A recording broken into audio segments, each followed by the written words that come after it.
And I'd just like you just to spare a thought for a moment to people whose houses and properties are being flooded here in Kendal as we speak and elsewhere in the national park. And it is a truly, truly awful experience, as anybody who has flooded will know. So we should just spare a thought for those people. But mountain communities, and the Kendal Mountain Festival is in part about celebrating mountain communities and what they do for us.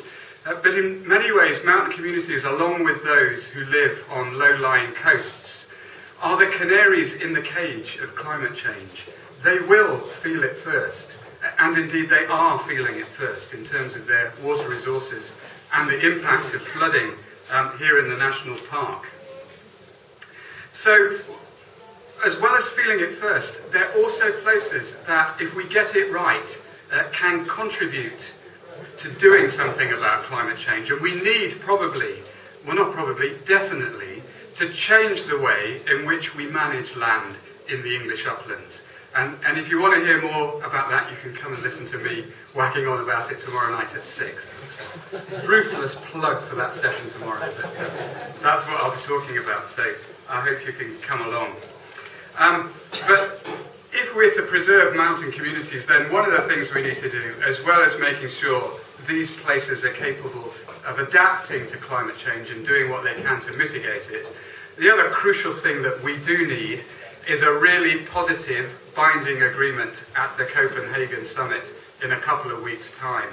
And I very much agree with the Environment Secretary, Hilary Benn, when he describes this gathering as the most important gathering of people on this planet in human history. He is absolutely right when he underlines the importance of it.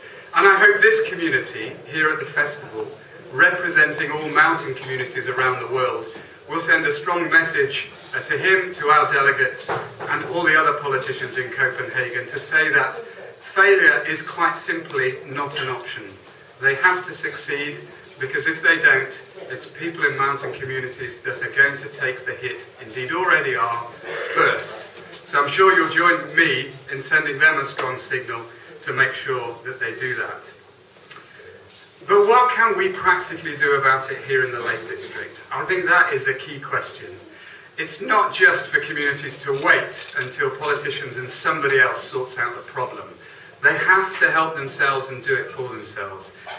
And there's a way that you, as lovers of the mountains and users of the mountains, can also get involved in this particular activity.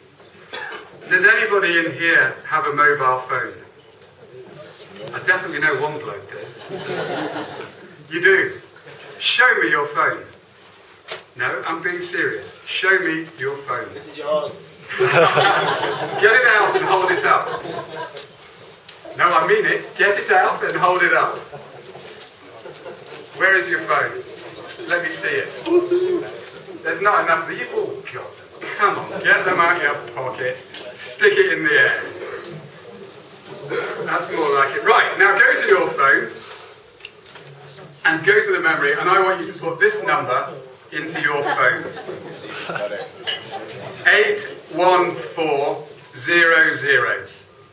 You got that? 81400. That's the number of a partnership called the Conservation and Tourism Partnership in the Lake District.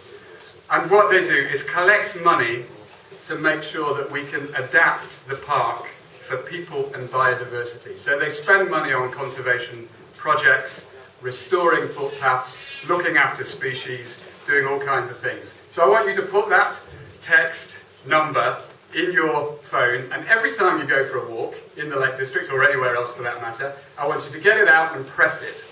And here's a few little things you might want to add to it.